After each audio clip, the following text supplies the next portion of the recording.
Have you ever felt the call of the wild, the urge to escape the bustling city and immerse yourself in the tranquility of nature?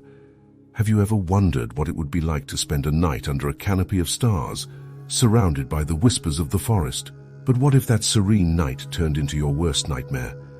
What if the forest you sought for peace and solitude held secrets that refused to let you sleep?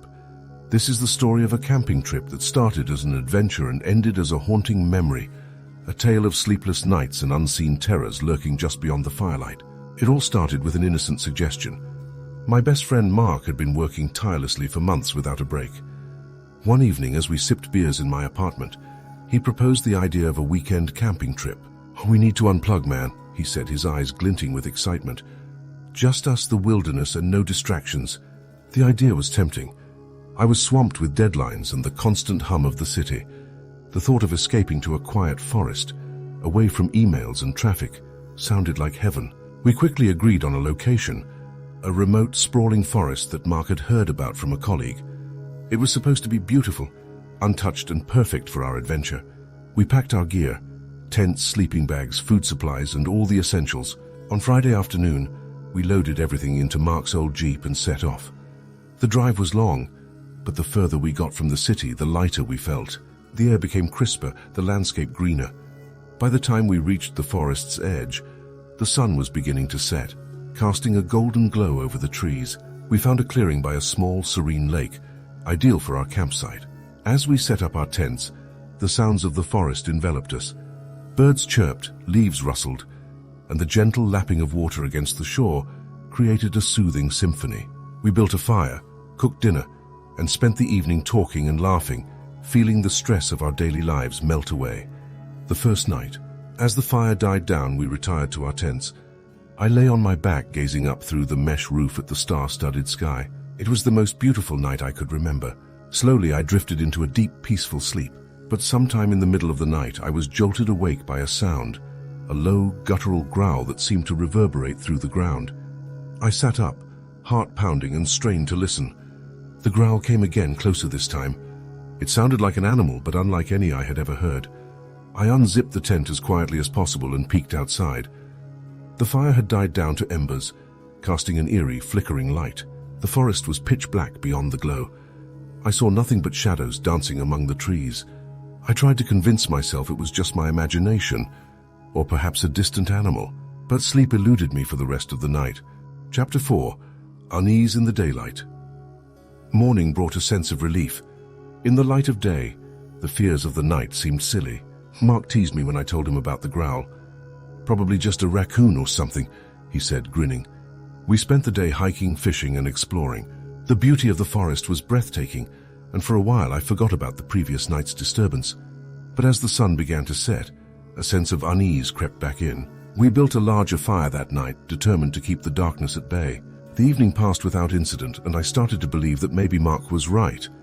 It had just been an animal, nothing to worry about. The second night. That night I slept more easily, lulled by the sounds of the forest. But once again, in the early hours of the morning, I was awakened. This time it wasn't a growl, but a whisper, a faint, unintelligible murmur that seemed to come from all around.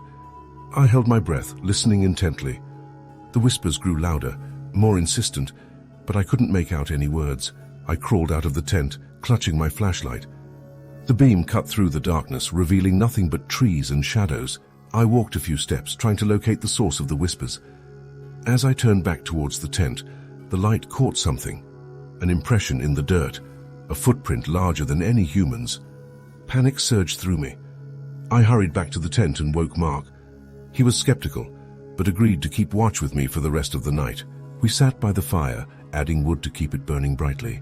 The whispers continued, sometimes louder, sometimes softer, but always just out of reach. By dawn they had stopped, and we were left exhausted and on edge. The next day we decided to explore further from our campsite, hoping to find some explanation for the strange occurrences. We ventured deeper into the forest, following a narrow, overgrown path. After a couple of hours, we stumbled upon an old abandoned cabin. It looked like it hadn't been touched in years, maybe decades. Curiosity got the better of us, and we decided to investigate. The cabin was small, with a single room filled with dust and cobwebs. Old rotting furniture was scattered around, and the air was thick with the scent of decay. In one corner, we found a stack of yellowed newspapers. The headlines told a chilling story. Years ago, a series of mysterious disappearances had plagued the area. Campers, hikers, even locals had vanished without a trace. The searches had turned up nothing, and eventually the area was largely abandoned. Mark and I exchanged uneasy glances. Was it possible that whatever had caused those disappearances was still here? We left the cabin, our earlier excitement now overshadowed by a growing sense of dread. The third night. That night we made sure the fire was blazing before we even thought about sleeping. Despite our exhaustion, neither of us wanted to close our eyes. We sat by the fire, talking in hushed tones, listening for any sound that might indicate we were not alone. Around midnight, the whispers started again. This time they were louder, more distinct. I could almost make out words, but they seemed to be in a language I didn't understand. Then suddenly they stopped. The silence that followed was even more unsettling.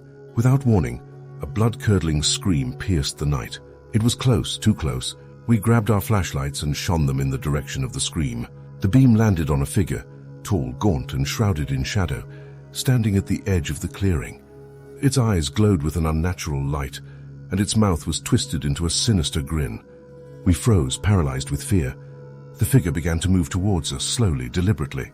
I could hear my own heartbeat, loud and erratic. Mark grabbed my arm and pulled me towards the jeep. We didn't bother packing up, we just ran. The forest seemed to close in around us, branches clawing at our clothes and skin. But we didn't stop until we reached the jeep and sped away. Escape and reflection. We drove for hours, not daring to look back. Only when we were miles away did we begin to feel safe again.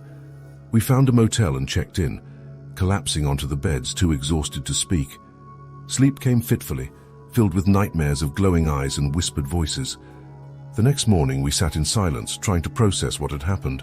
Neither of us could explain the events of those 3 nights. We agreed never to speak of it to anyone. Who would believe us anyway? Haunted memories. Months have passed since that fateful trip. Mark and I have tried to move on, but the memories still haunt us. Sometimes I wake up in the middle of the night, convinced I hear whispers. I see shadows moving in the corners of my vision, always just out of reach. We haven't gone camping since. The forest, once a place of peace and beauty, now holds a terror we can't escape. The mystery of that weekend remains unsolved, a dark cloud hanging over us. Would you dare to venture into the unknown, to seek solace in the heart of the forest? Our story is a cautionary tale, a reminder that not all that is beautiful is safe. Some places are best left undisturbed, their secrets buried in the darkness. So, next time you feel the call of the wild, remember our story. Think twice before you answer, for you might find more than just peace among the trees. You might find yourself sleepless in the forest, haunted by the unknown.